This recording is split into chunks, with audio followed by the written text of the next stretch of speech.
Capítulo 9. Oculto à vista de todos. A origem indígena da moradia pública e da democracia nas Américas.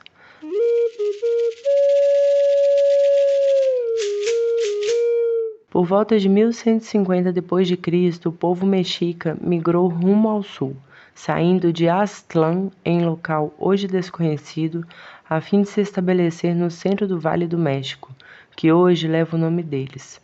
Ali, os mexicas acabaram por construir o império, a Tríplice Aliança Azteca, e estabeleceram em sua capital em Tenochtitlan, uma cidade insular no lago Texcoco, um elo numa cadeia de grandes lagos e cidades-ilhas, e parte de uma paisagem urbana cercada de montanhas. Sem uma tradição urbana própria, os mexicas definiram a planta de Tenochtitlan com base em outra cidade que haviam descoberto, em ruínas e praticamente abandonada, em um vale a cerca de um dia de viagem. Essa outra cidade era conhecida por eles como Teotihuacan, o lugar dos deuses. Fazia tempo desde que alguém vivera em Teotihuacan.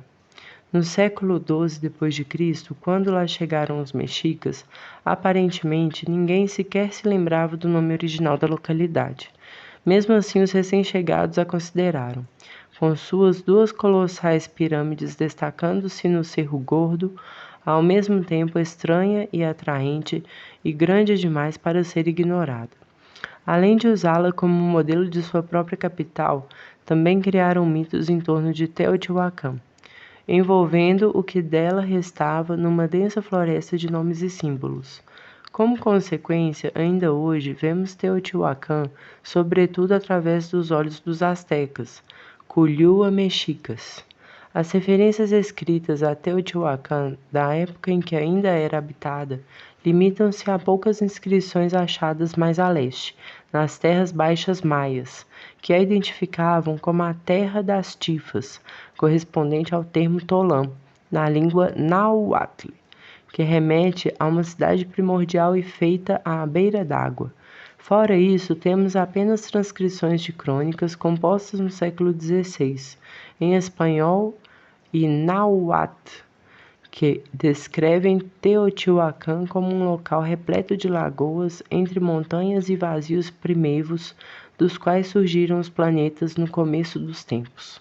Depois dos planetas vieram os deuses, seguidos por uma misteriosa raça de homens-peixes, cujo mundo fora destruído para dar lugar ao nosso. Em termos históricos, essas fontes têm pouca serventia, sobretudo porque não temos como verificar se esses mitos circulavam na própria cidade quando ainda habitada ou se simplesmente foram criados pelos astecas. Ainda assim, o legado dessas histórias perdura. Foram os astecas, por exemplo, que deram os nomes de Pirâmide do Sol, Pirâmide da Lua e Calçada dos Mortos, que os arqueólogos e turistas usam até hoje para descrever os monumentos mais notáveis da cidade e a via de ligação entre ambos. Apesar de familiarizados com os cálculos astronômicos, os construtores de Teotihuacan não sabiam ou não consideraram importante saber até quando exatamente Teotihuacan for habitada. Aqui, pelo menos, a arqueologia pôde preencher algumas lacunas. Hoje sabemos que a cidade de Teotihuacan teve seu auge 8 séculos antes da chegada dos mexicas e mais de 1000 anos antes da chegada dos espanhóis. Sua fundação data do ano 100 d.C. e seu declínio por volta de 600 d.C. Também sabemos que, ao longo desses séculos, Teotihuacan tornou-se uma cidade tão majestosa e requintada que poderia facilmente ser equiparada a Roma no ápice de seu poder imperial. Não sabemos de fato se Teotihuacan era como Roma, o centro de um grande império, mas segundo estimativas conservadoras, a cidade teria abrigado cerca de 100.000 habitantes, talvez 5 vezes mais do que a população estimada de Mohenjo-Daro, Uruk ou qualquer uma das primeiras cidades eurasianas discutidas no capítulo anterior. Em seu auge, havia provavelmente ao menos 500.000 de pessoas distribuídas pelo Vale do México e regiões adjacentes, e muitas haviam apenas visitado a cidade, ou talvez somente conhecessem alguém que a visitara, mas mesmo assim consideravam Teotihuacan o lugar mais importante do mundo. Tudo isso é amplamente aceito por quase todos os estudiosos e historiadores do México Antigo. Mais controversa é a questão de saber que tipo de cidade era Teotihuacan e como era governada. Quando se coloca essa pergunta a um especialista no estudo da história ou da arqueologia mesoamericana, como fizemos várias vezes, a reação mais comum é um dar de ombros e a admissão resignada de que simplesmente há algo de intrigante no local, não só por suas dimensões excepcionais, mas por sua obstinada recusa de se conformar a nossas expectativas quanto ao modo como uma cidade primitiva mesoamericana deveria funcionar. A essa altura, o leitor provavelmente já está se dando conta do que vem a seguir. De fato, todas as evidências sugerem que Teotihuacan, no auge de seu poderio, encontrou uma maneira de se governar sem soberanos, assim como haviam feito cidades muito anteriores na Ucrânia pré-histórica, na Mesopotâmia da época de Uruk e no Paquistão da Idade do Bronze. No entanto, conseguiu isso graças a um fundamento tecnológico muito distinto e uma escala ainda maior. Antes, porém, vamos explorar o contexto mais geral. Como vimos, assim que surgem nos registros históricos, os reis tendem a deixar vestígios inconfundíveis. Sabemos que vamos encontrar palácios, sepulturas ostentosas e monumentos celebrando suas conquistas. Tudo isso também vale para a Mesoamérica. Na região mais ampla, o paradigma é estabelecido por uma série de entidades dinásticas situadas não no Vale do México, mas na Península de Yucatán e planaltos adjacentes. Atualmente, os historiadores conhecem essas entidades como os maias clássicos. O termo clássico também se aplica à antiga linguagem escrita deles e ao período cronológico em questão, 150 a 900 anos depois de Cristo. Cidades como Tikal, Calakmul ou Palenque eram dominadas por templos reais, quadras para jogos de bola, cenários de disputas competitivas e às vezes letais, imagens de guerras e de prisioneiros humilhados, muitas vezes executados publicamente após os jogos de bola, complexos rituais associados ao calendário para celebrar os ancestrais dos soberanos e registros escritos dos feitos e detalhes biográficos dos reis vivos. Para a imaginação moderna, tudo isso constitui o pacote normal da realeza mesoamericana, associado às cidades antigas em toda a região, desde Monte Alban em Oaxaca, 500 a 800 d.C., até Tula, no México Central, 850 a 1150 d.C., e plausivelmente chegando até o extremo norte em Cahokia, próxima à atual cidade de East St. Louis, 800 a 1200 d.C. Em Teotihuacan, porém, não há vestígio de nada disso. Ao contrário das cidades maias, de maneira geral, são poucas as inscrições escritas. Por esse motivo, não sabemos que língua falava a maioria dos habitantes da cidade, ainda que fosse, sem dúvida, suficientemente cosmopolita para incluir minorias tanto maias como zapotecas familiarizadas com o uso da escrita. Por outro lado, há uma abundância de arte pictórica. Os cidadãos de Teotihuacan eram prolíficos artesãos especializados e criadores de imagens, deixando para a posterioridade desde monumentais esculturas em pedra até minúsculas figuras de terracota que cabem na palma da mão, além de murais vívidos e fervilhantes de atividades humanas. Imagine algo como a atmosfera carnavalesca de uma cena de rua pintada por Bruegel. Ainda assim, em meio a milhares de imagens, não encontramos nenhuma representação de um soberano golpeando, prendendo ou dominando de algum modo um subordinado. Ao contrário do que se vê na arte contemporânea dos maias e dos zapotecas, nas quais esse tema é constante. Atualmente, ao se debruçarem sobre as imagens produzidas em Teotihuacan, os estudiosos buscam em vão por algo que possa ser entendido como uma figura da realeza.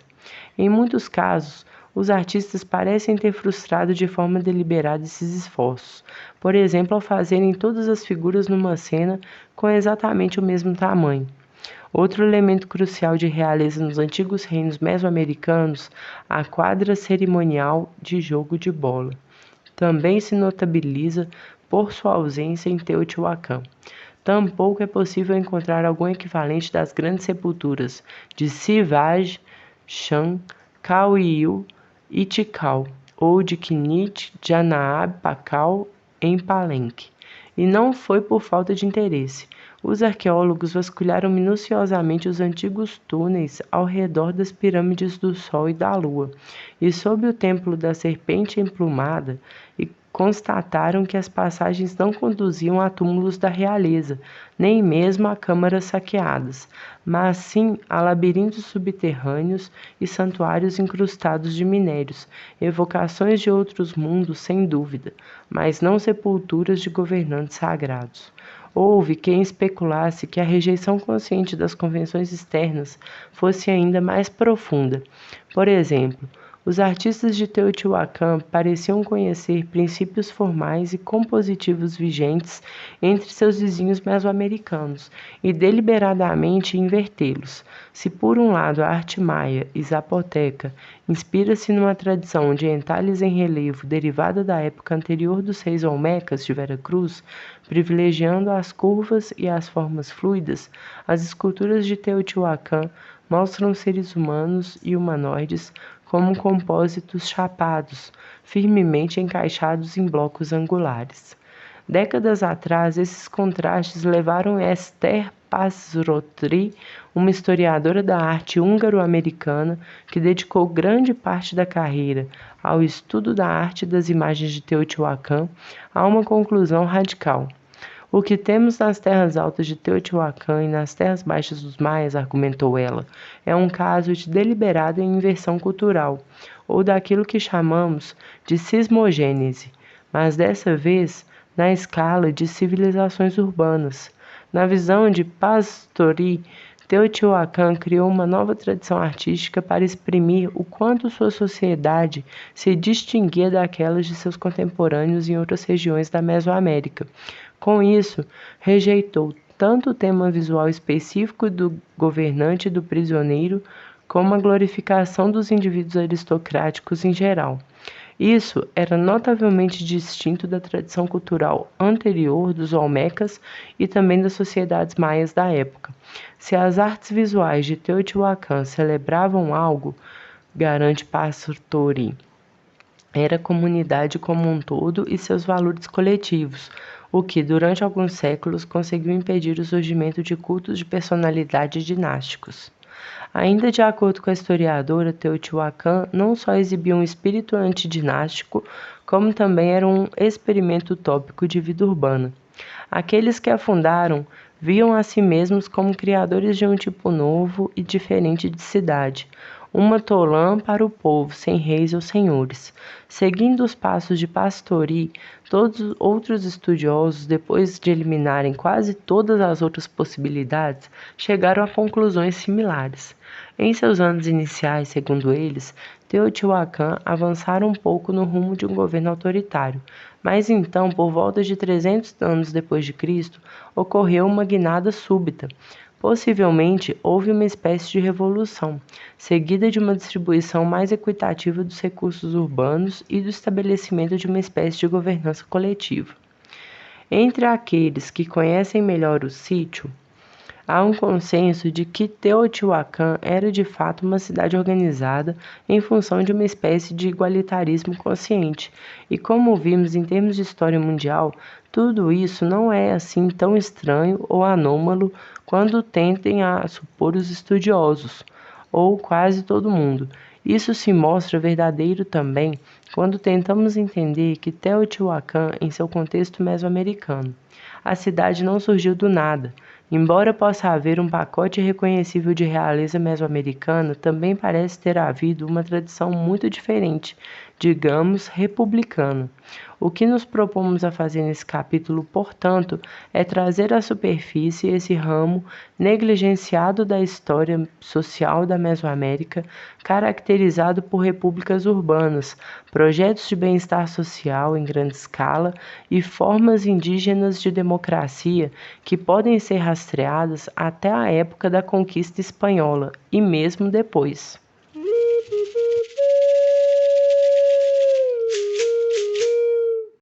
Um exemplo de reis forasteiros nas terras baixas maias e seus vínculos com Teotihuacan.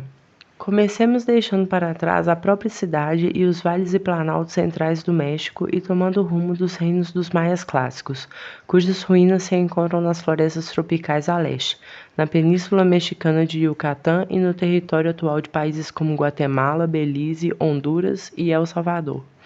No século V d.C., algo notável ocorreu na arte e na escrita dessas cidades-estado maias, entre as quais a maior e mais importante é Tikal. Cenas primorosamente entalhadas em monumentos maias dessa época mostram figuras sentadas em tronos e vestindo o que se reconhece de imediato como sendo trajes de estilo Teotihuacan e armas estrangeiras, arremessadores de lanças chamados atlates, escudos emplumados, etc., bem diferentes dos trajes e ornamentos dos governantes locais. Na região oeste de Honduras, perto da fronteira com a Guatemala, os arqueólogos, inclusive, exumaram o que, a julgar pelos artigos encontrados, parecem ser as sepulturas desses reis forasteiros no primeiro nível de um templo no sítio de Copán, que depois passaria por 7 outras fases de construção, com inscrições glíficas que se referem a alguns desses indivíduos como sendo de fato originários na terra das Tifas. Há duas coisas, pelo menos, muito difíceis de explicar nisso tudo. Primeiro, porque há imagens do que parecem ser soberanos de Teotihuacan entronizados em Tikal e não existem imagens similares desses soberanos na própria Teotihuacan? Segundo, como Teotihuacan poderia ter realizado uma expedição militar bem-sucedida contra um reino situado a 1000 quilômetros de distância? Para a maioria dos especialistas, isso teria sido inviável em termos logísticos e provavelmente eles têm razão, embora talvez não devêssemos fechar a questão. Afinal, em termos logísticos, quem teria previsto que um pequeno destacamento de espanhóis derrubaria um império mesoamericano com milhões de habitantes? A primeira dúvida merece um exame mais detido. Os indivíduos retratados como reis entronizados eram de fato originários do México Central? É bem possível que estejamos diante apenas de senhores locais com um gosto pelo exótico. Através da arte e das inscrições, sabemos que os nobres maias, às vezes, apreciavam se vestir com os trajes militares de Teotihuacan. Às vezes, tinham visões de espíritos de Teotihuacan após sangrias rituais, e, em geral, apreciavam se intitular Senhores e Senhoras do Oeste. A cidade era remota o bastante para os maias a verem como um foco de fantasias exóticas, uma espécie de Shangri-La. Mas temos motivos para desconfiar de que se tratava de algo mais do que isso, sobretudo porque as pessoas costumavam visitar a cidade. A obsidiana de Teotihuacan adornava os deuses maias, e as divindades da cidade exibiam apenas de Quetzal vindas das terras baixas dos maias. Mercenários e mercadores circulavam entre Teotihuacan e os reinos maias, assim como peregrinos e emissários diplomáticos. Imigrantes de Teotihuacan construíram templos em cidades maias e até existia um bairro maia, repleto de murais na própria Teotihuacan. Como resolver o enigma dessa representação maia de soberanos de Teotihuacan? Antes de tudo, se a história nos ensina algo a respeito de rotas mercantis de longa distância, é que costumam estar cheias de personagens inescrupulosos de vários tipos: bandidos, fugitivos, vigaristas, contrabandistas, visionários religiosos, espiões, etc. Ou figuras que podem ser qualquer combinação disso em certo momento. Isso não era menos verdadeiro na Mesoamérica do que em outras partes. Os astecas, por exemplo, empregavam mercadores guerreiros armados, os pocheca, que também coletavam informações sobre as cidades onde faziam negócios. A história também está repleta de viajantes aventureiros que acabaram sendo incorporados em sociedades estrangeiras e milagrosamente transformados em reis ou personificações de poder sagrado, reis forasteiros, como o Capitão Cook, que ao desembarcar no Havaí em 1779 foi equiparado a um antigo deus polinésio da fertilidade chamado Lono, ou outros que, como Hernán Cortés, empenharam-se para convencer a população local de que deveriam ser tratados assim.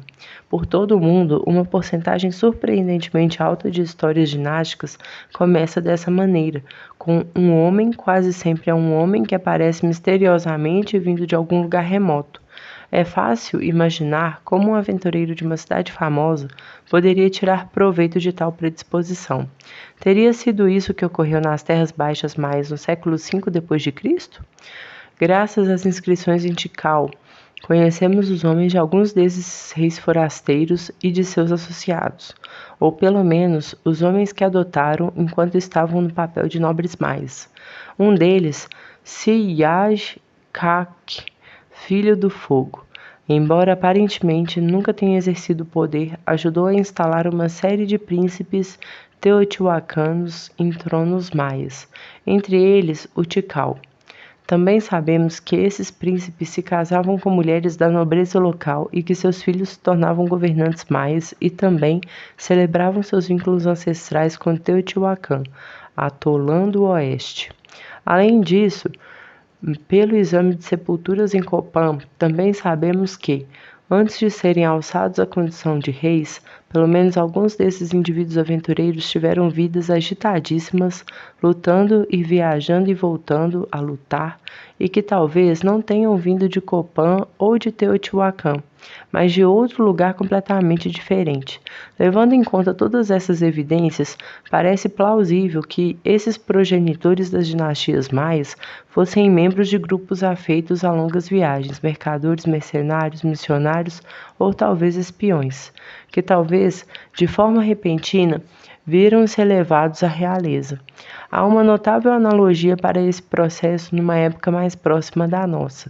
Muitos séculos depois, quando o foco da cultura maia e a maioria de suas grandes cidades havia se deslocado para Yucatán, mais ao norte, houve uma onda similar de influência vinda do México Central, mais perceptível de forma mais nítida na cidade de Chichén Itzá, cujo templo dos guerreiros parece ter sido inspirado na capital tolteca de Tula, uma Tolã posterior. De novo, não sabemos o que de fato ocorreu nas crônicas posteriores, escritas clandestinamente sob o domínio espanhol. Descreveram o Itiga quase nos mesmos termos, como um bando de guerreiros desraigados, forasteiros gagos, vindos do oeste, que assumiram o controle de uma série de cidades em Yucatán e acabaram numa prolongada rivalidade com outra dinastia que exilados toltecas, ou pelo menos exilados que se diziam toltecas, conhecidos como xiús. Essas crônicas trazem muitos relatos das perambulações dos exilados, períodos de glória, acusações de opressão e sombrias profecias de futuras turbulências, ou seja, parece que estamos lidando com o sentimento entre os maias de que os reis deveriam vir de algum lugar distante e também com a disposição de ao menos alguns forasteiros inescrupulosos em tirar proveito dessa situação. Tudo isso não se passa de especulação.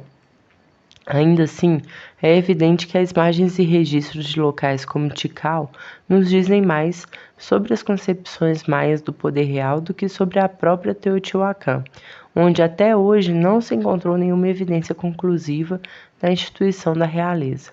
Os príncipes mexicanos das terras baixas maias, adornados com insígnias reais e acomodados em tronos, realizavam exatamente o tipo de gesto político grandioso que não tinha lugar em sua suposta terra natal. Se não era uma monarquia, então o que era Teotihuacan? Ao nosso ver, não há uma resposta única para essa pergunta, e ao longo de um período de 5 séculos não existe nenhuma razão para existir uma só explicação. Vejamos agora parte central da planta arquitetônica padrão de Teotihuacan, reconstituída após o mais abrangente levantamento de uma paisagem urbana já realizado pelos arqueólogos. Depois de se empenharem para registrar em detalhes o ambiente construído nessa escala, uma área de 13 km², os arqueólogos naturalmente querem ter uma visão geral de tudo, num único golpe de vista. A arqueologia moderna muitas vezes nos apresenta algo como as plantas de Mohenjo-Daro e de outras cidades primitivas, nas quais séculos e mesmo milênios de história urbana aparecem num único mapa. É algo impressionante em termos visuais, mas na verdade um tanto chapado e artificial.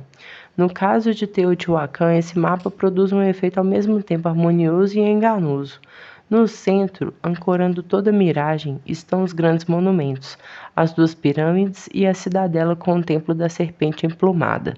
Estendendo-se num raio de quilômetros, estão as residências menores, mas bem cuidadas, que abrigavam a população, cerca de 2.000 aposentos multifamiliares, primorosamente construídos em alvenaria e distribuídos numa bem ordenada grade ortogonal, alinhada ao centro cerimonial da cidade.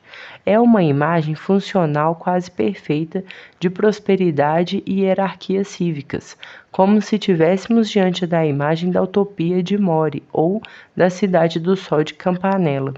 Mas há um problema. As residências e as pirâmides não têm a ver estritamente umas com as outras, ou pelo menos não todas. Foram construídas em etapas cronológicas distintas, tampouco o templo é o que parece ser. Na verdade, em termos históricos, tudo não passa de uma espécie de rebuscada ilusão. Para entendermos o que se passa, precisamos fazer uma tentativa de reconstituir, ainda que de modo precário, uma sequência cronológica básica do desenvolvimento da cidade.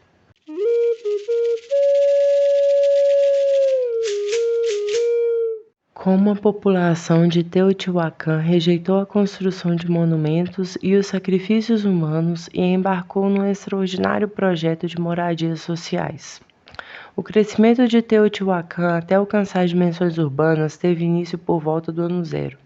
A essa altura, povos inteiros estavam se deslocando através da Bacia do México e do Vale de Puebla, fugindo dos efeitos da atividade sísmica em suas fronteiras meridionais, como as repetidas erupções do vulcão Popocatépetl, entre os anos 50 d.C. e 150 d.C. O fluxo de imigrantes para Teotihuacan provocou o despovoamento das áreas ao redor. Aldeias e vilas foram abandonadas e também cidades inteiras como Cuicuilco, com suas antigas tradições de construção de pirâmides, soterradas por metros de cinzas vulcânicas, encontram-se as ruínas de outros assentamentos. No sítio de Tetimpa, em Puebla, a apenas 13 quilômetros do Popocatépetl, os arqueólogos desenterraram casas que prefiguram, em escala menor, a arquitetura cívica de Teotihuacan. Aqui, as crônicas posteriores nos proporcionam relatos úteis, ou pelo menos instigantes. As lembranças populares de um êxodo maciço perduraram até a época da conquista espanhola. Segundo uma tradição preservada na obra do frei franciscano Bernardino de Sahagún, Teotihuacan havia sido fundada por uma coalizão de anciãos, sacerdotes e sábios de outros assentamentos. À medida que foi crescendo, a cidade incorporou essas tradições menores, com as divindades do milho e ancestrais aldeões convivendo com os deuses urbanos do fogo e da chuva.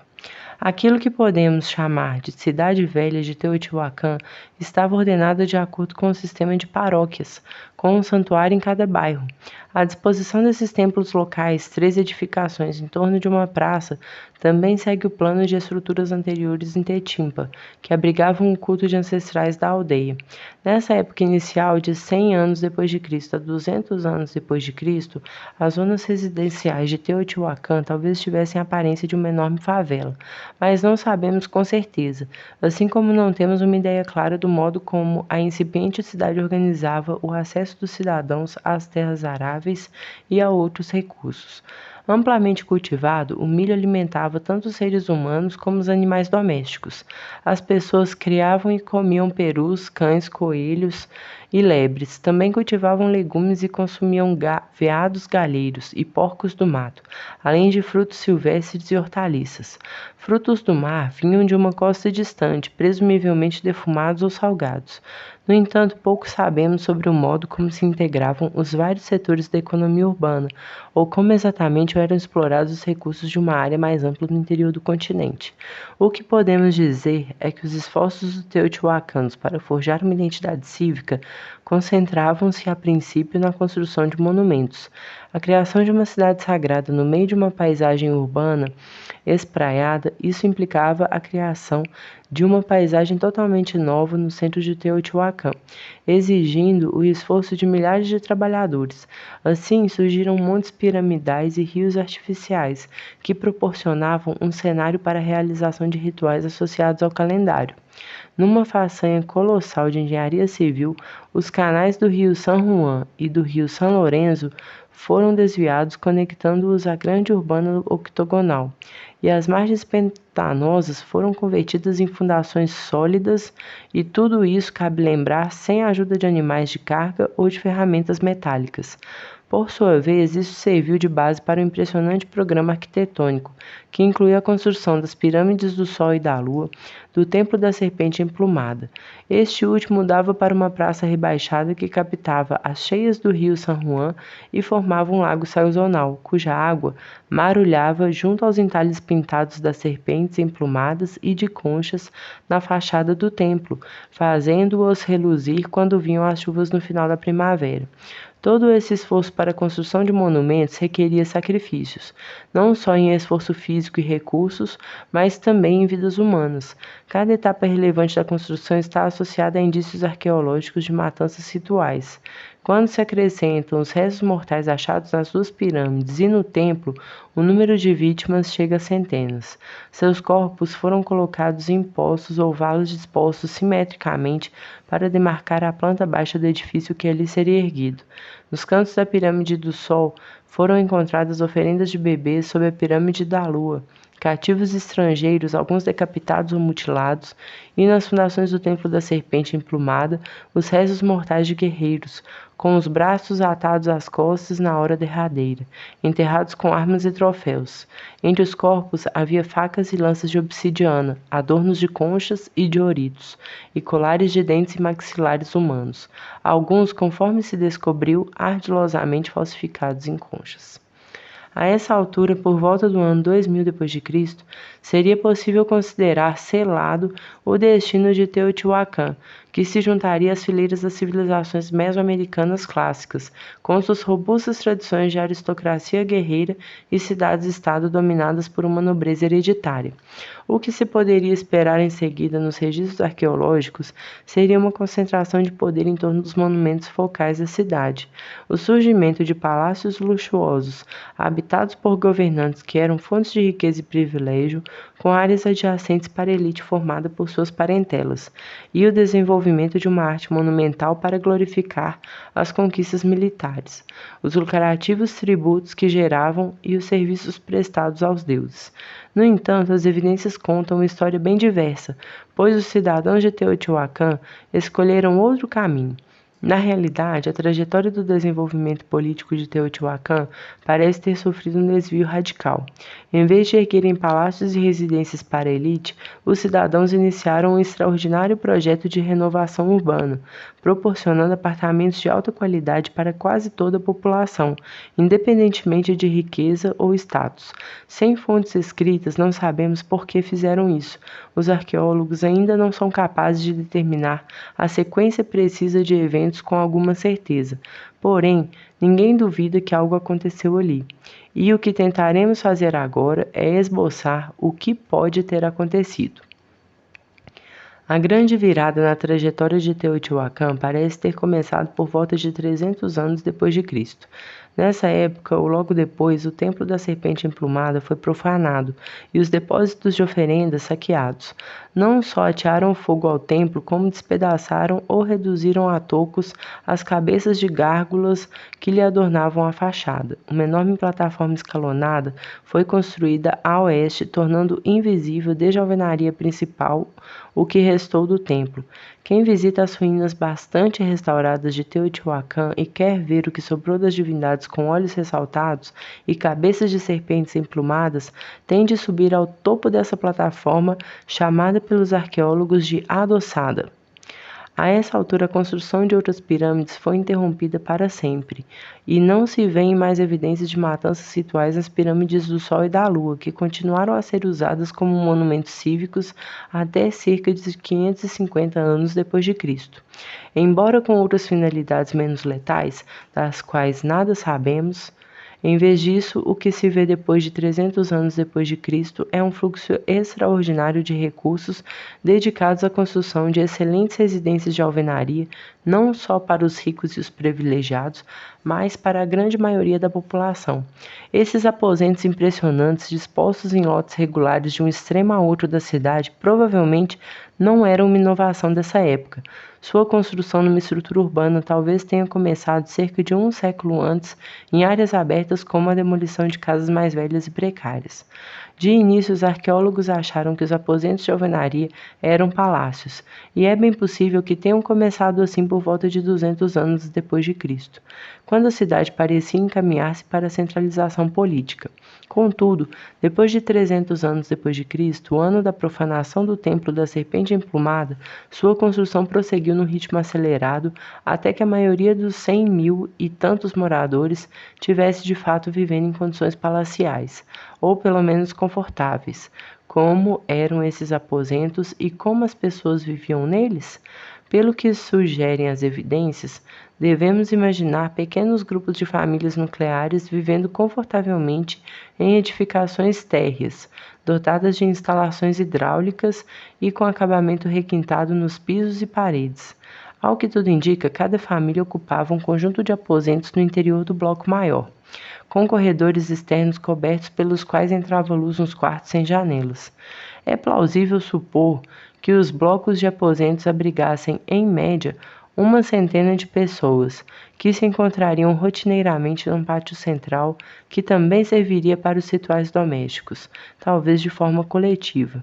Em quase todos esses espaços comuns havia altares no estilo padronizado de obras civis, conhecido como tableau tableiro, e as paredes muitas vezes exibiam murais de cores vivas. Alguns pátios tinham santuários em forma de pirâmide, indicando que essa forma arquitetônica passara a desempenhar papéis novos e menos exclusivos na cidade. Para René Milon, o arqueólogo responsável por traçar a primeira planta detalhada de Teotihuacan, o bloco de aposentos fora na verdade concebido como uma forma de habitação pública, projetada para a vida urbana numa cidade que abrigava cada vez mais moradores e talvez estivesse à beira de uma situação caótica. No princípio, todos os blocos tinham a mesma planta baixa e as mesmas dimensões, ocupando lotes de cerca de 3.600 metros quadrados, embora alguns se afastassem desse esquema padrão. Como se evitava a rígida uniformidade na disposição dos aposentos e dos pátios, na verdade cada bloco era único. Mesmo os aposentos mais modestos preservam resquícios de um modo de vida confortável, com acesso a artigos importados e a uma dieta básica de tortilhas, ovos, carne de peru e de coelho, bebida de aparência leitosa conhecida como pulque, uma bebida alcoólica fermentada a partir do agave. Em outras palavras, poucos ali passavam necessidades. Mais do que isso, muitos cidadãos desfrutavam de um padrão de vida raramente alcançado num setor tão amplo da sociedade em qualquer período da história das cidades, incluindo o nosso. Teotihuacan conseguiu alterar sua trajetória, afastando-se da monarquia e da aristocracia para se tornar uma tolã popular. Mas como se deu essa transformação extraordinária? Com exceção dos estragos no Templo da Serpente Emplumada, há poucos sinais de violência. A terra e os recursos parecem ter sido distribuídos entre grupos familiares que se tornaram vizinhos. Nessa cidade multiétnica, cada grupo de moradores num bloco de aposentos formado por algo entre 60 e 100 pessoas podia desfrutar de dois tipos de vida comunitária. Uma delas baseava-se no parentesco, com laços familiares estendendo-se além do bloco de aposentos e às vezes até da cidade. Vínculos que podiam ter implicações problemáticas, como veremos adiante. A outra estava associada mais estritamente à coabitação em aposentos e vizinhanças, muitas vezes reforçada por ofícios artesanais compartilhados, como a confecção de vestuário ou o trabalho com obsidiana. As duas modalidades de comunidade urbana coexistiam e preservavam uma escala humana, algo bem diferente da nossa concepção moderna do conjunto habitacional, no qual as famílias nucleares são confinadas aos milhares em monolitos de muitos andares. Portanto, estamos de volta à questão que propusemos no princípio. O que mantinha a coesão dessa nova Teotihuacan, se não era uma elite hereditária ou algum outro tipo de classe dominante? Na ausência de documentos escritos, talvez jamais seja possível reconstituir os detalhes, mas agora podemos provavelmente descartar qualquer sistema de controle de cima para baixo, em que quadros privilegiados de administradores da realeza ou sacerdotes traçavam os planos e ordenavam sua execução. É bem mais provável que a autoridade estivesse distribuída entre as assembleias locais, que responderiam a um conselho de governo. Se resta algum vestígio dessas associações comunitárias, está nos santuários distritais conhecidos como complexos de 3 templos. Havia no mínimo uma vintena desses santuários distribuídos por toda a cidade, atendendo a um total de 2.000 aposentos, um para cada 100 blocos residenciais. Isso poderia indicar a delegação do governo a conselhos de vizinhança, de abrangência similar à dos distritos nas cidades mesopotâmicas, ou às casas de reunião dos megassítios ucranianos discutidos no capítulo 8, ou mesmo os barrios das vilas mesoamericanas posteriores. Talvez seja difícil imaginar uma cidade tão grande sendo governada dessa forma durante séculos, sem lideranças fortes ou burocracia pesada. Mas, como veremos, os relatos de primeira mão sobre cidades posteriores da época da conquista espanhola tornam essa ideia bem mais plausível. A outra face mais fervilhante da identidade cívica de Teotihuacan se mostra em seus murais. A despeito de esforços para vê-los como uma iconografia religiosa sombria, essas animadas cenas pintadas nas paredes internas dos blocos de aposentos, por volta de 350 anos depois de Cristo, com frequência parecem bem psicodélicas. Efígies fluidas emergem de aglomerações de corpos humanos, animais e vegetais, enquadrados por figuras com vestes rebuscadas, às vezes empunhando sementes e cogumelos alucinógenos e, em multidão, topamos com figuras ingerindo flores com arco-íris emergindo de suas cabeças. Quase sempre, tais cenas contêm figuras humanas do mesmo tamanho, com nenhum indivíduo avultando sobre os demais. Evidentemente, esses murais representam os teotihuacanos como eles preferiam se imaginar. A realidade social é sempre mais complexa. Escavações arqueológicas numa área da cidade conhecida como Teopancasco, ao sul do centro da cidade, mostram como essa realidade pode ser complexa. Vestígios de vida doméstica em Teopancasco, datados de cerca de 350 anos depois de Cristo, revelam a existência confortável de seus moradores, cujas túnicas de algodão adornadas com conchas sugerem que eles eram originalmente da costa do Golfo e continuavam a fazer negócios com essa região. E de lá também trouxeram certos costumes, entre os quais rituais inusitadamente violentos que até agora não foram documentados em outras partes da cidade, que envolviam a captura e decapitação de inimigos estrangeiros cujas cabeças eram guardadas e enterradas em vasos de oferendas achados dentro de habitações particulares. Ora, aqui estamos diante de algo que, obviamente, seria muito difícil conciliar com a ideia de vida comunitária em grande escala, e é exatamente isso que queremos ressaltar. Sob a superfície da sociedade civil em Teotihuacan, deve ter havido todo tipo de tensões sociais entre grupos de formação étnica e linguística muito diferentes, e que estavam sempre chegando e saindo da cidade, consolidando relacionamentos com parceiros de comércio estrangeiros, desenvolvendo alter egos em locais remotos e, por vezes, trazendo de volta consigo essas formas de identidade. Podemos aqui nos permitir imaginar o que aconteceria se um aventureiro teotihuacano que conseguisse ser coroado rei de Tikal voltasse para sua cidade natal, por volta de 550 anos depois de Cristo. A estrutura social da cidade já começava a se desarticular. Não temos evidências conclusivas de uma invasão estrangeira. A desintegração parece ter ocorrido mais por motivos internos, de forma quase tão súbita quanto a que ocasionou o surgimento da cidade 5 séculos antes. A população voltou a se dispersar, abandonando Sotolã. A ascensão e o declínio de Teotihuacan deu início a um padrão mais ou menos cíclico de concentração e dispersão demográfica no México Central, que se estendeu de 300 anos depois de Cristo a 1200 anos depois de Cristo, até o colapso de Tula e a queda do Estado tolteca. No decorrer desse período mais longo, qual foi o legado de Teotihuacan e de seu majestoso experimento urbanístico? Devemos considerar todo o episódio como um desvio passageiro, uma exceção ainda que importante no caminho que levou da hierarquia olmeca à aristocracia tolteca e, por fim, ao imperialismo azteca? Ou teriam os aspectos igualitários de Teotihuacan deixado um legado próprio?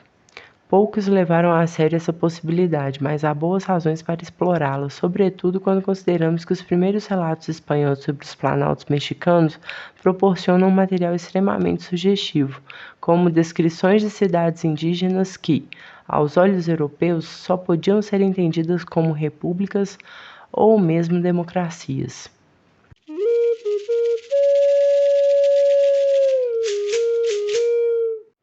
O caso de Tlaxcala, uma república indígena que resistiu ao Império Azteca e depois se aliou aos invasores espanhóis numa decisão fatídica que resultou de deliberações democráticas num parlamento urbano, e não dos efeitos deslumbrantes da tecnologia europeia nas mentes indígenas. Tendo isso em mente, vejamos agora um caso bem diferente de contato cultural. Mas para isso, precisamos avançar no tempo até os primórdios da expansão europeia nas Américas. Trata-se da cidade-estado indígena Tlaxcala, próxima ao atual estado mexicano de Puebla, que desempenhou papel crucial na conquista espanhola do Império Azteca ou Tríplice Aliança. Eis como Charles C. Mann, em seu aclamado 1491 New Revelations of the Americas Before Columbus, 1491, Novas Revelações sobre as Américas antes de Colombo, 2005, descreve o que aconteceu em 1519, quando Hernán Cortés chegou ao México. Avançando para o interior desde a costa, de início os espanhóis travaram repetidos combates com Tlaxcala, uma confederação de 4 reinos pequenos que conseguira se manter independente a despeito das repetidas incursões da aliança. Graças às suas armas de fogo, cavalo e lâminas metálicas, os estrangeiros venceram todas as batalhas, mesmo diante da enorme vantagem numérica dos guerreiros de Tlaxcala. Mas as forças de Cortés diminuíam a cada confronto. Ele estava prestes a perder tudo quando os reis de Tlaxcala empreenderam uma repentina mudança de rota, concluindo, a partir dos resultados das batalhas, que poderiam acabar com os espanhóis. Ainda que com grandes perdas, os líderes indígenas ofereceram o que lhes pareceu um acordo em que todos sairiam ganhando. Eles deixariam de atacar Cortés, poupariam sua vida e dos espanhóis remanescentes, também a de muitos indígenas, se ele em troca juntasse forças contra Tlaxcala para um ataque unificado contra a odiada Tríplice Aliança. Ora, há um problema elementar nesse relato. Não havia reis em Tlaxcala, portanto, em nenhum sentido é possível defini-la como uma confederação de reinos. Mas o que levou Mann a tal conclusão? Um premiado expoente do jornalismo científico, mas não especialista da história mesoamérica do século XVI, Mann ficou à mercê de fontes secundárias, e é aí que começa grande parte do problema. Sem dúvida, Mann deve ter suposto, como faria qualquer pessoa sensata, que, se Tlaxcala era algo distinto de um reino, digamos, uma república ou uma democracia, ou mesmo alguma forma de oligarquia, então a literatura secundária estaria repleta de animados debates sobre as implicações desse fato, não só para nosso entendimento da conquista espanhola como um momento decisivo na história do mundo moderno, mas também para compreender o desenvolvimento das sociedades indígenas na Mesoamérica, ou inclusive para a teoria política em geral. Estranhamente, ele estava equivocado nessa sua suposição. Como nos encontramos numa posição similar, decidimos mergulhar um pouco mais fundo, e o que descobrimos foi um tanto surpreendente, mesmo para nós. Comecemos com a comparação do relato de Mann com outro, do próprio Cortés, endereçado a seu rei Carlos V, o imperador do Sacro Império Romano. Em suas cartas e relações, escritas entre 1519 e 1526, Cortés relata sua entrada no Vale de Puebla, entre montanhas nas extremidades meridional do altiplano mexicano. Na época, o vale abrigava numerosas cidades nativas, das quais a maior era Cholula, com várias pirâmides, além da cidade de Tlaxcala. De fato, foi nessa cidade que Cortés conseguiu aliados locais, dispostos a lutar ao seu lado, avançando primeiro contra Cholula e depois derrotando os exércitos de Moctezuma II e destruindo a capital asteca de Tenochtitlan, do vizinho Vale do México. Cortés estimou a população de Tlaxcala e de sua zona rural em 150 mil habitantes. Há um mercado nessa cidade, informou ele a Carlos V, no qual mais de 30 mil pessoas se ocupavam de compras e vendas, e a província abrange muitos vales férteis de grande extensão, todos amanhados e semeados, sem nenhuma parte inculta e medindo cerca de 90 léguas de circunferência, e também que a ordenação de governo até aqui observada entre o povo assemelha-se muito às repúblicas de Veneza, Gênova e Pisa, pois não há um senhor supremo. Cortés era um fidalgo menor de uma região da Espanha, onde até mesmo os conselhos municipais ainda eram uma novidade. Seria possível argumentar que tinha pouco conhecimento efetivo das repúblicas e, por isso, dificilmente era o juiz mais confiável nessas questões. Talvez, mas em 1519 já acumulara bastante experiência na identificação de soberanos mesoamericanos a fim de recrutá-los ou neutralizá-los, pois em grande parte era o que vinha fazendo desde que desembarcara no continente. Em Tlaxcala, não reconheceu nenhum rei. Em vez disso, após o confronto inicial com guerreiros tlaxcaltecas, viu-se em negociações com os representantes de um conselho popular urbano, cujas decisões eram todas ratificadas de forma coletiva. É aqui que as coisas começam a ficar bem estranhas no que se refere ao modo como a história desses eventos chegou até nós. Vale a pena enfatizar mais uma vez que estamos lidando aqui com o que, na maioria das estimativas, constitui um dos episódios decisivos da história do mundo moderno, os acontecimentos que conduziram diretamente à conquista espanhola do Império Azteca, que serviram de modelo para as conquistas subsequentes dos europeus por todo o continente americano. Estamos supondo que ninguém, nem mesmo o mais ardoroso defensor da força do progresso tecnológico ou de armas germes de aço, chegaria ao ponto de alegar que menos de 1.000 espanhóis poderiam ter conquistado Tenochtitlan, uma cidade extremamente organizada com uma área de 13 km² e uma população de 250 mil pessoas, sem a ajuda dos aliados indígenas, entre os quais cerca de 20 mil guerreiros de Tlaxcala. Assim, para entendermos o que de fato ocorreu, é essencial saber por que os tlaxcaltecas decidiram se juntar a Cortés e como, com uma população de dezenas de milhares e sem governantes, eles chegaram a essa decisão. Quanto ao motivo, As fontes são claras. Os tlaxcaltecas queriam vingança. Da perspectiva deles, uma aliança com Cortés poderia pôr um fim vantajoso a seus confrontos com a Tríplice Aliança Azteca e as chamadas Guerras Floridas, entre o Vale de Puebla e do México. Como sempre, a maioria de nossas fontes reflete a perspectiva das elites astecas, que preferiam retratar a longa resistência de Tlaxcala à sua opressão imperial como algo entre um jogo e uma tolerância de sua parte. Eram eles que permitiam aos tlaxcaltecos continuarem independentes. Garantiram os astecas mais tarde aos conquistadores espanhóis, pois, afinal, seus guerreiros precisavam de adversários para treinar, e seus sacerdotes necessitavam de vítimas humanas para sacrificar aos deuses e assim por diante. Mas isso não passava de bravata. Na realidade, Tlaxcala e as unidades de guerrilha Otomi vinham resistindo com êxito aos astecas durante gerações, e a resistência não era apenas militar. Os tlaxcaltecas cultivavam um ethos cívico que impedia o surgimento de líderes ambiciosos e, portanto, de chefes que poderiam se vender ao inimigo, um contraponto aos princípios de governos astecas. E aqui chegamos à questão crucial. Em termos políticos, a capital asteca de Tenochtitlan e a cidade-estado Tlaxcala encarnavam ideias opostas, assim como, digamos, Esparta e Atenas na Grécia Antiga.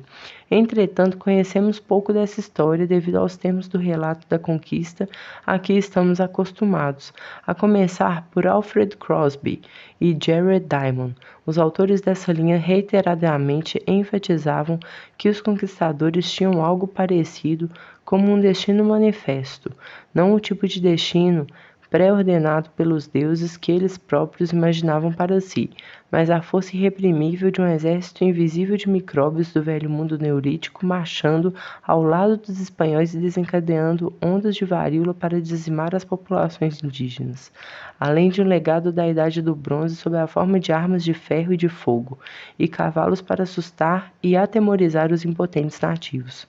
Gostamos de dizer a nós mesmos que os europeus levaram para a América não só esses agentes de destruição, mas também a democracia industrial moderna, cujos ingredientes nem de longe ali se encontravam, nem mesmo em forma embrionária. Tudo isso supostamente fazia parte de um único pacote cultural: metalurgia avançada, veículos de tração animal, sistemas de escrita alfabética e certa inclinação ao livre pensamento que se considera necessária para o avanço tecnológico. Já os nativos viveriam numa espécie de universo alternativo e quase místico. Não poderiam, por definição, discutir sobre constituições políticas ou empenhar-se em processos deliberativos e tomar decisões que mudariam o curso da história mundial. E, se os observadores europeus relatam que fizeram isso, então devem estar enganados ou apenas projetando sobre os índios suas próprias ideias sobre a governança democrática, mesmo quando eram mal postas em prática até mesmo na Europa. Como vimos, essa leitura da história seria muito estranha para os filósofos iluministas, que eram mais propensos a considerar que seus ideais de liberdade e igualdade deviam muito aos povos do Novo Mundo e não estavam certos de que fossem compatíveis com o progresso industrial. Estamos lidando de novo com poderosos mitos modernos que não apenas moldam o que as pessoas dizem em medida ainda maior, asseguram que certas coisas passem despercebidas. Algumas das fontes primárias sobre Tlaxcala sequer foram traduzidas, e os novos dados que surgiram nos últimos anos ainda permanecem restritos a círculos especializados. Vejamos se é possível agora remediar essa situação. Como exatamente os tlaxcaltecas chegaram à decisão de se aliarem a Cortés no campo de batalha, assegurando a vitória dos espanhóis contra o Império Azteca?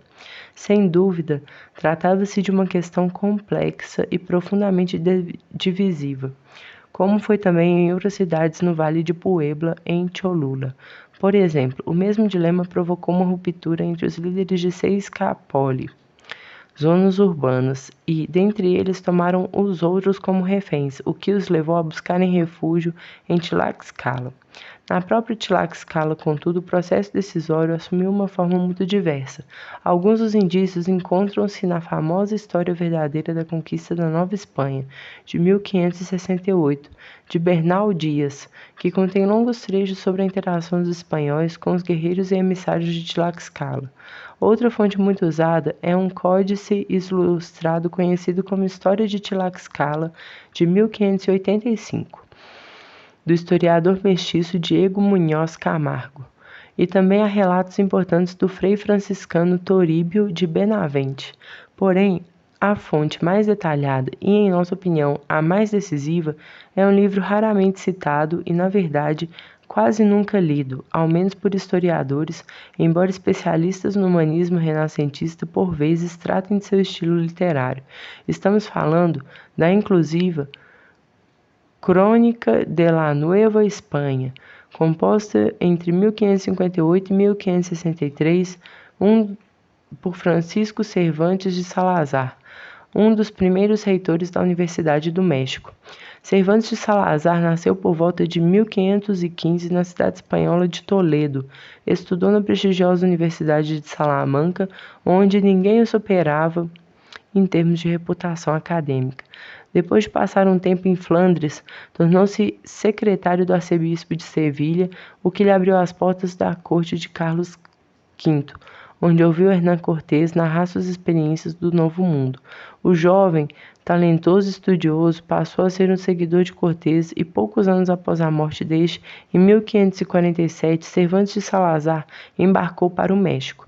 Ao chegar, lecionou latim no local onde vivia o filho e herdeiro de Cortés, mas logo se destacou na recém-fundada universidade, ao mesmo tempo que se ordenava sacerdote.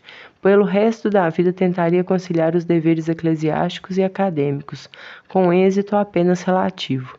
Em 1558, a Municipalidade do México, composta sobretudo pelos conquistadores originais ou seus descendentes, estava suficientemente impressionada com a capacidade acadêmica de Cervantes de Salazar para satisfazer seu maior desejo, um estipêndio anual de 200 pesos de ouro para que se dedicasse à composição de uma história geral da Nova Espanha, tratando sobretudo dos temas da descoberta e da conquista. Além desse apoio substancial, 2 anos depois, Cervantes de Salazar, já que começara a descrever a história, recebeu outra subvenção, dessa vez especificamente destinada a financiar pesquisas de campo.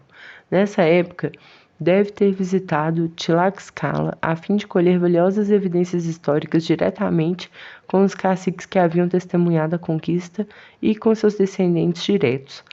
A municipalidade parece ter mantido sob rédeas curtas seu cronista oficial, exigindo que a cada 3 meses desse conta do ornamento da obra. O último desses textos foi enviado em 1563, mas nessa época, a despeito de seus esforços, ele se envolveu numa amarga disputa eclesiástica que o indispôs ao inquisidor-mor, o poderoso Pedro Moya de Contreras. Nesses anos difíceis, Cervantes de Salazar viu Martim Cortés e muitos de seus colaboradores mais próximos serem presos, torturados ou exilados como rebeldes, contrários à coroa espanhola. Cervantes de Salazar conseguiu escapar a esse destino, mas teve sua reputação abalada, e até hoje é muitas vezes tido como uma fonte acadêmica menor, em comparação, por exemplo, com Bernardino de Sahagún. No fim, porém, as obras de 2 estudiosos teriam destino similar. Seguiram para as mãos dos conselhos imperiais e da Inquisição na Espanha, a fim de passarem pela censura obrigatória de questões relativas a práticas idólatras. Mas não, aparentemente de questões de política indígena, sem que ao final seus originais ou cópias deles entrassem em circulação. Como consequência, durante séculos, a crônica de Cervantes de Salazar permaneceu na prática oculta à vista de todos, graças sobretudo aos esforços extraordinários de Zélia Maria Magdalena Nuttall, entre 1857 e 1933. Arqueóloga pioneira, antropóloga e descobridora de códices perdidos, devemos não só à redescoberta da inacabada Crônica de la Nueva Espanha de Cervantes de Salazar, identificada na Biblioteca Nacional de Madrid em 1911, mas também quase todas as informações que temos a respeito da vida de seu autor e das circunstâncias da composição da obra, que no tal extraiu nos arquivos do Conselho Municipal da Cidade do México, dando-se conta assombrada de que historiadores menos cuidadosos que lá passaram não haviam encontrado nada de interessante. Somente em 1914 a crônica foi publicada, e até hoje ainda não há uma introdução crítica ou um comentário para guiar os leitores através de sua prosa do século XVI, para ressaltar sua importância como registro das questões políticas numa cidade indígena da Mesoamérica. Os críticos enfatizaram que Cervantes de Salazar escreveu décadas após os acontecimentos descritos, baseando sua crônica em relatos anteriores, mas isso também pode ser dito de outras fontes importantes para o estudo da conquista espanhola. Também notaram que ele não era um etnógrafo dos mais competentes, ao contrário de Sahagún, por exemplo, tendo mais familiaridade com as obras de Horácio e Tito Livio do que com as tradições indígenas do México. Tudo isso pode ser verdade, assim como ninguém nega que a tradição literária então predominante recorria sem hesitar a exemplos gregos e sobretudo romanos, mas a crônica não é de forma nenhuma uma espécie de projeção da formação clássica de seu autor. Contém detalhadas descrições de figuras e instituições indígenas da época da invasão espanhola que não se assemelham em nada a quaisquer fontes clássicas e, em muitos casos, são corroboradas por relatos de primeira mão. O que não se encontra nesses outros relatos são os detalhes proporcionados por Cervantes de Salazar. De especial interesse para nós são os longos trechos da crônica que tratam diretamente do conselho do governante de Tlaxcala e de suas deliberações quanto à conveniência de uma aliança com os espanhóis. Encontram-se aí recentes relatos dos discursos e dos presentes diplomáticos trocados pelos representantes dos espanhóis e seus congêneres tlaxcaltecos, cujos dons oratórios despertaram muita admiração nessas tratativas. De acordo com Cervantes de Salazar, entre os que falaram por Tlaxcala havia estadistas anciãos de destaque, como Xicotencatl o Velho, pai do comandante militar de mesmo nome que até hoje é uma celebridade no estado de Tlaxcala, mas também mercadores experientes, autoridades religiosas e os principais juristas locais. Salazar não descreve nesses trechos extraordinários o funcionamento de uma corte real, mas sim de um tarimbado parlamento urbano que tomava decisões por conselhos e depois de argumentações ponderadas e deliberações prolongadas que se estendiam, quando preciso, até mesmo por semanas. As passagens mais relevantes estão no livro 3 da crônica. Cortés ainda está acampado fora da cidade com aliados seus recentes, os totonacas. Emissários vão e voltam entre os espanhóis e o Conselho Municipal, Ayuntamiento, de Tlaxcala, onde começaram as deliberações. Depois de muitas saudações de boas-vindas e beijamãos, um líder chamado Max Katzin, renomado por sua grande prudência e conversa afável, dá início às discussões com um apelo eloquente para os tlaxcaltecas sigam sua orientação. Na verdade, que sigam o que for ordenado pelos deuses e ancestrais, e se alinhem a Cortés na luta contra seus inimigos em comum, os astecas opressores. Sua argumentação é bem recebida pelo conselho, mas Xicotencatl o Velho, na época com certeza de 100 anos e quase cego, intervém. Segue-se um capítulo reproduzindo o valoroso discurso pronunciado por Xicotencatl em contraposição a Maxixcatzin. Nada, ressalta ele, diante do conselho é mais difícil de resistir do que um inimigo interno, no qual provavelmente os recém-chegados vão se transformar, caso sejam acolhidos na cidade. Por que motivo? Pergunta Xicotencatl. Maxixcatzin considera divinas essas pessoas, que mais parecem monstros vorazes vomitados pelo mar inclemente para nos arruinar, locupletando-se de ouro, prata, pedras preciosas e pérolas, dormindo sem tirar a roupa e, em geral, agindo como fazem aqueles que um dia serão senhores cruéis. Não há galinhas, coelhos ou milharais em toda a terra que satisfaçam seus apetites insaciáveis, ou os apetites de seus servos, os cavalos espanhóis. esfaimados. Por que motivo nós, que vivemos sem servidão e nunca reconhecemos um rei, vamos derramar nosso sangue apenas para sermos escravizados? Os membros do conselho, relata Salazar, foram afetados pelas palavras de Xicotencatl. Começou um murmúrio entre eles que falavam uns com os outros, e as vozes se ergueram, cada qual expondo o que sentia. O conselho estava dividido. O que aconteceu em seguida seria reconhecido por qualquer um que já participou de um processo para chegar a uma decisão consensual. Quando o desacordo é maior, em vez de propor uma votação, alguém sugere uma síntese criativa. Temilotecutl, um dos 4 magistrados supremos da cidade, apresentou então um plano engenhoso. A fim de satisfazer ambos os lados do debate, Cortés seria convidado a entrar na cidade. Mas, assim que cruzasse o limite do território tlaxcalteco, o principal general da cidade, Xicotencatl, o jovem, surpreenderia os espanhóis numa emboscada, ajudado por um contingente de guerreiros otomís.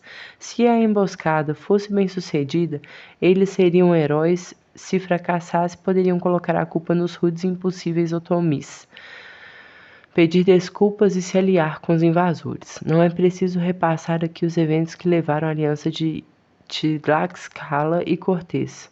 Já dissemos o suficiente para que o leitor tenha uma ideia de nossas fontes sobre a democracia de Tlaxcala e a destreza de seus políticos em debates argumentativos. Relatos assim não foram bem aproveitados pelos historiadores modernos. Poucos chegariam ao ponto de argumentar que o relato por Salazar nunca ocorreu de fato, ou que era apenas a reprodução de uma cena na antiga ágora grega, ou no Senado romano, colocada na boca dos índios. Porém, nas raras ocasiões em que a crônica é considerada pelos estudiosos atuais, eles ressaltam mais uma contribuição para o gênero literário dos primórdios do humanismo católico do que seu papel como fonte de informações históricas sobre formas de governo indígenas. Assim como os comentadores dos escritos de La Hontan nunca se preocupam com o que Conde Aronque poderia ter de fato argumentado, mas insistem na possibilidade de que algumas dessas passagens teriam sido inspiradas por satiristas gregos como Luciano. Há um esnobismo sutil em atuação aqui. Não se trata tanto de alguém negar que os relatos de tomadas de decisão deliberativas reflitam a realidade histórica, mas sim de que ninguém considera esse fato particularmente interessante. O que desperta o interesse dos historiadores sempre é a relação desses relatos com as tradições textuais europeias ou com as expectativas dos europeus. Algo bem similar ocorre com o tratamento de textos posteriores sobre Tlaxcala. Existem registros escritos detalhados das sessões de seu conselho municipal nas décadas subsequentes à conquista espanhola. As atas de Tlaxcala, que comprovam tanto a habilidade retórica dos políticos indígenas como a facilidade que demonstravam nos processos de tomada de decisão por consenso e debates argumentativos. No entanto, é possível argumentar que as deliberações mencionadas em fontes espanholas são exatamente o que parecem ser, um vislumbre do funcionamento do governo coletivo indígena. E, se tais deliberações apresentam uma semelhança superficial com os debates registrados em Tucídides ou Xenofonte, isso ocorre porque, bem, na realidade não existem tantas formas assim de conduzir um debate político.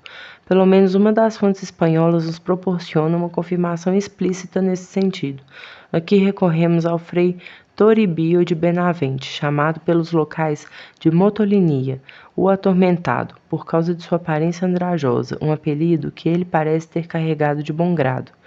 É a Motolinia e as suas fontes tlaxcaltecas, entre as quais está Antônio Xicotencatl, provavelmente neto de Xicotencatl o Velho, que devemos à história de los Indios de la Nueva Espanha, 1541.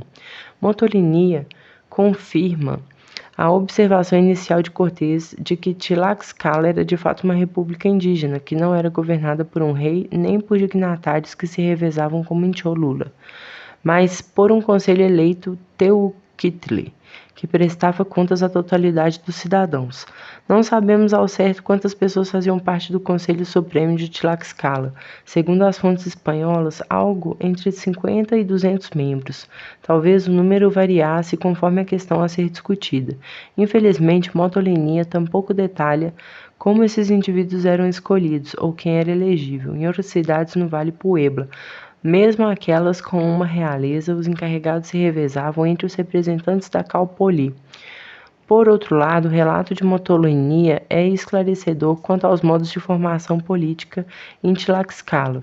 Em vez de serem obrigados a demonstrar carisma pessoal ou a capacidade de superar os rivais, exigia-se dos que aspiravam a um papel no Conselho de Tlaxcala um espírito de autodepreciação e até mesmo de auto-humilhação. O que se esperava, enfim, é que se colocassem a serviço dos moradores da cidade. Para garantir que a submissão não era fingida, cada novo candidato tinha de passar por provocações, a começar pela exposição compulsória a injúrias públicas, consideradas a recompensa adequada à ambição, e depois, com o ego já esfrangalhado, passar por um longo período de isolamento durante o qual o aspirante a político tinha de se submeter a outras provas, como ficar sem comer e sem dormir, sofrer sangrias e passar um regime estrito de instrução moral. A iniciação era concluída com uma apresentação do servidor público recém-formado em meio a banquetes e celebrações. Evidentemente, o exercício de funções públicas nessa democracia indígena exigia traços de personalidade muito diferentes daqueles que consideramos normais na política eleitoral moderna. Sobre isso, vale lembrar que os gregos antigos estavam bem cientes de que, nas eleições, havia uma tendência ao surgimento de líderes carismáticos com pretensões tirânicas. Por isso é que consideravam as eleições como um modo aristocrático de nomeação política, inconciliável com os princípios democráticos. E também porque, durante uma grande parte da história europeia, considerava-se o sorteio como forma verdadeiramente democrática do preenchimento de cargos públicos. Embora Cortés tenha elogiado Tlaxcala como uma Arcádia agrária e mercantil, explica Motolinia, quando os habitantes da cidade expressavam seus próprios valores políticos, referiam-se a eles como originários do deserto, assim como outros povos de língua nahuatl, entre os quais estavam os astecas. Os tlaxcaltecas afirmavam com orgulho ser descendentes dos chichimecas, tidos como os caçadores-coletores originais que viviam asceticamente em desertos e florestas, morando em barracas primitivas, ignorando a vida aldeã ou citadina, rejeitando o milho e os alimentos cozidos, desprovidos de vestimentas ou de religião organizada e sobrevivendo apenas com o que lhes oferecia a natureza. As provações suportadas pelos aspirantes a conselheiros de Tlaxcala eram lembretes de necessidade de cultivar as virtudes chichimecas, que mais tarde seriam contrapostas às virtudes toltecas dos guerreiros urbanos. O ponto de equilíbrio exato entre ambas foi motivo de muita discussão entre os tlaxcaltecas. Se tudo isso soa um pouco familiar, impõe-se a pergunta do motivo para tanto. Os frades espanhóis, sem dúvida, ouviram nesses temas do velho mundo sobre as virtudes republicanas, ecos daquele mesmo veio ativístico que vai dos profetas bíblicos até Ibn Khaldun, para não mencionar sua própria ética de renúncia ao mundo. As correspondências são tão exatas que até nos perguntamos se, no caso de autoetnografia, os tlaxcaltecas não se apresentaram aos espanhóis em termos que seriam de imediato reconhecidos e compreendidos. Certamente sabemos que os cidadãos de Tlaxcala encenaram extraordinários espetáculos teatrais em benefício de seus conquistadores, entre os quais, em 1539, um cortejo tendo como tema a conquista de Jerusalém pelos cruzados, cujo clímax era um batismo coletivo de verdadeiros pagãos vestidos como mouros. Os observadores espanhóis podem até mesmo ter aprendido com fontes tlaxcaltecas ou astecas o que significa ter sido um bom selvagem. Tampouco podemos descartar a possibilidade de as ideias autóctones mexicanas sobre o assunto terem se mesclado às correntes mais amplas do pensamento político europeu, que somente ganhariam força na época de Rousseau, cujo estado de natureza reflete com alarmante fidelidade o relato sobre os titimecas, no livro de Motolinia, mencionado inclusive as choças primitivas, nas quais supostamente teriam vivido. Talvez algumas sementes de nossa própria história evolutiva, na qual tudo começa com caçadores-coletores simples e igualitários, tenham sido lançadas ali, na imaginação de ameríndios que viviam em cidades. Mas estamos divagando. Em meio a esse posicionamento mútuo, o que podemos concluir a respeito da constituição política de Tlaxcala na época da conquista espanhola? Era de fato uma democracia urbana? E em caso afirmativo, quantas outras democracias similares poderiam ter existido na América pré-colombiana? Ou estamos diante de uma miragem, de uma evocação estratégica da comunidade ideal em benefício de uma audiência receptiva de frades milenaristas? Estavam presentes e atuantes ao mesmo tempo os elementos históricos e miméticos? Se levarmos em conta apenas as fontes escritas, sempre vai haver espaço para dúvidas. No entanto, os arqueólogos confirmam que no século XIV d.C., a cidade de Tlaxcala estava de fato organizada de forma bem diferente de Tenochtitlan. Não restam sinais de um palácio ou templo central, e tampouco de uma grande quadra de jogo de bola. Um cenário importante cabe lembrar para o ritual da realeza em outras cidades mesoamericanas. Em vez disso, os levantamentos arqueológicos revelam uma paisagem urbana quase toda composta de residências de boa qualidade para os cristãos, para os cidadãos, construídas de forma padronizada em torno de mais de 20 praças locais, situadas sobre imponentes terraços elevados. As maiores assembleias municipais ocorriam num complexo cívico chamado Tizatlán, que ficava fora da cidade com grandes portais que davam acesso aos espaços para reuniões públicas. As pesquisas arqueológicas modernas, portanto, confirmam a existência de uma república indígena em Tlaxcala, muito antes de Cortés desembarcar em solo mexicano, e fontes escritas posteriores também nos deixam com poucas dúvidas a respeito de suas credenciais democráticas. Os contrastes com outras cidades mesoamericanas da mesma época são notáveis, embora seja o caso de lembrar que Atenas, no século V a.C., também era uma exceção, rodeada por pequenos reinos e oligarquias. Tampouco esses contrastes que devem ser exagerados. O que vimos neste capítulo é que as tradições políticas de Tlaxcala não são uma anomalia, mas fazem parte da mesma corrente ampla de desenvolvimento urbano que pode se estender em linhas gerais até os experimentos de bem-estar social realizados um milênio antes em Teotihuacan. A despeito das reivindicações astecas a um relacionamento especial com a cidade abandonada, Tlaxcala era tão parte de seu legado quanto Tenochtitlan, e, nos aspectos mais significativos, ainda mais. Afinal, foram os governantes astecas de Tenochtitlan que acabaram rompendo com a tradição ao criarem um império predatório que, de certo modo, era mais próximo dos modelos políticos europeus predominantes da época, aquilo que depois veio a ser chamado de Estado. No próximo capítulo, vamos dar meia volta e reconsiderar esse termo. O que precisamente é um Estado?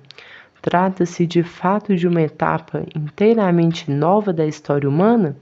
Esse termo ainda tem alguma utilidade hoje?